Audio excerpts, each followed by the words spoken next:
যুক্তরাষ্ট্রের রাজধানী Washington ডিসিতে president Donald ট্রাম্পের করেসপন্ডেন্স ডিনার চলাকালে বাইরে গুলির ঘটনা ঘটেছে। হিলটন হোটেলে ওই নৈশ ভোজের আয়োজন করা হয়।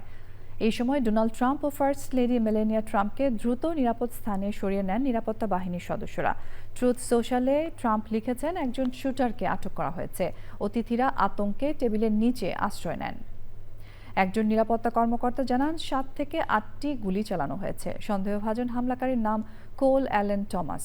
তিনি ক্যালিফোর্নিয়ার বাসিন্দা বলে ট্রুথ সোশ্যালে জানিয়েছেন ট্রাম্প। সুদীপ্তা মাহমুদের রিপোর্ট। হোয়াইট হাউসের সংবাদ সংগ্রহ করা বিভিন্ন গণমাধ্যমের সাংবাদিকদের সম্মানে যুক্তরাষ্ট্রের রাজধানী ওয়াশিংটন ডিসির হিলটন হোটেলে নৈশভোজের আয়োজন করেন president Donald Trump.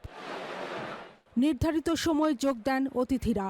President Donald Trump ছাড়াও ছিলেন ফার্স্ট লেডি মেলানিয়া ট্রাম্প এবং মার্কিন সরকারের ঊর্ধ্বতন কর্মকর্তারা।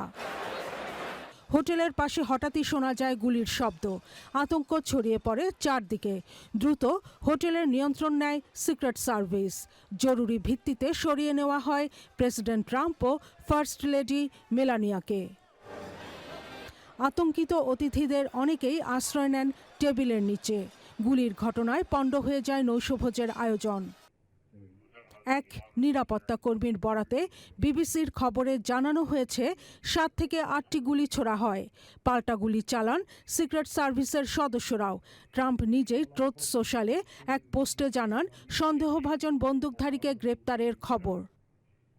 পরে সংবাদ সম্মেলনে প্রেসিডেন্ট ডোনাল্ড ট্রাম্প বলেন, একজন নিরাপত্তা কর্মী গুলিবিদ্ধ হলেও তিনি আশঙ্কামুক্ত। দ্রুত পরিস্থিতি সামাল দেওয়ায় নিরাপত্তা কর্মীদের ধন্যবাদ জানান ট্রাম্প। আটক সশস্ত্র সন্দেহভাজন 31 বছর বয়সী কোল টমাস অ্যালেন। তিনি ক্যালিফোর্নিয়ার বাসিন্দা।